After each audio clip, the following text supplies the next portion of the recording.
আসসালামু আলাইকুম ওরহমতুল্লাহি ওবারাকাতুহু। আজকের ভিডিওতে বলবো, স্বপ্নে কেউ যদি নিজেকে কাঁদতে দেখে তাহলে এর ব্যাখ্যা কি হবে। অনেক মানুষ স্বপ্নে দেখছে যে আমি নাকি কাঁদছি, চিৎকার দিয়ে কাঁদছি। কখনো কখনো কেউ দেখে যে আমি আস্তে আস্তে কাঁদছি, কখনো কখনো কেউ দেখে যে আমি মনে মনে কাঁদছি। তো স্বপ্ন তিন প্রকার হয়। প্রথম, আল্লাহর পক্ষ থেকে হয়ে থাকে। দ্বিতীয়, তার সারাদিনের মনের মধ্যে যা কিছু চলেছে, হ্যাঁ না, মনের যে অবস্থা হয়েছে সেগুলো রাতে স্বপ্নের মাধ্যমে দেখে। আর তিন নম্বর হলো শয়তানের পক্ষ থেকে হয়ে থাকে। শয়তান কখনো ভালো স্বপ্ন আপনাকে দেখাবে না, ও খারাপ স্বপ্নই দেখাবে। তো খারাপ স্বপ্ন হলো শয়তানের পক্ষ থেকেই। অতএব কেউ যদি খারাপ স্বপ্ন দেখেন তাহলে স্বপ্ন ঘুম থেকে যখন জাগবেন, জেগে বাম দিকে হালকা থুতু ফেলার বাহানা করবেন। থুতু ফেলবেন না, থুতু ফেলার বাহানা করবেন। আর যে পাশে শুয়েছিলেন সেই পাশটা চেঞ্জ করে নেবেন। যদি ডান দিকে শুয়ে স্বপ্ন দেখেছেন, তো এরকম খারাপ স্বপ্ন দেখার পরে উঠে থুতু ফেলবেন, ফেলার বাহানা করবেন, তারপরে আপনার বাম দিকে শুয়ে যাবেন। তো স্বপ্নে কেউ যদি নিজেকে কাঁদতে দেখে তাহলে কি হয়? এটা কি কোনো ভালো লক্ষণ, নাকি এটা কোনো খারাপ ইঙ্গিত?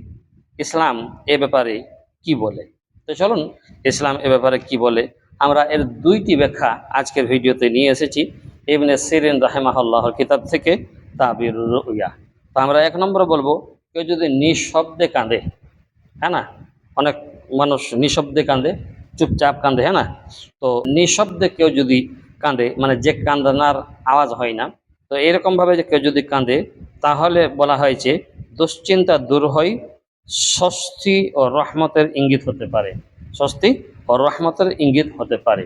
আর দুই নম্বর যেটা হলো, সেটা হলো যদি কেউ জোরে কাঁদে, স্বপ্নে কেউ যদি জোরে কাঁদছে, তাহলে জোরে কাঁদে বা চিল্লিয়ে কাঁদে, তো এটা কষ্ট বা পরীক্ষা বা দুশ্চিন্তা হতে পারে। অর্থাৎ একটা স্বপ্ন ভালো আর একটা স্বপ্ন খারাপ, মানে লক্ষণ হতে পারে। দেখুন, স্বপ্ন শরীয়তের কোনো ফয়সালা নয়, হ্যাঁ না, এটা নবুয়তের একটা অংশ বলা হয়েছে।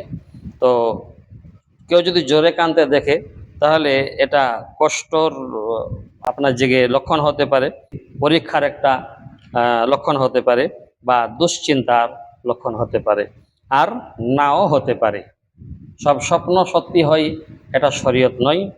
কোনো কোনো স্বপ্ন সত্যি হয়ে যায়, কখনো কখনো স্বপ্নের প্রকার ভেদে। অতএব ক্ষেত্রে আমরা জানতে পারলাম, খারাপ স্বপ্ন যদি দেখি তাহলে আউযুবিল্লাহ পড়ব, বাম দিকে হালকা থুথু ফেলবো, আর করট অর্থাৎ পাশ ঘুরে নেব। ভালো থাকবেন। আসসালামু আলাইকুম ওয়া রাহমাতুল্লাহি ওয়া বারাকাতুহু।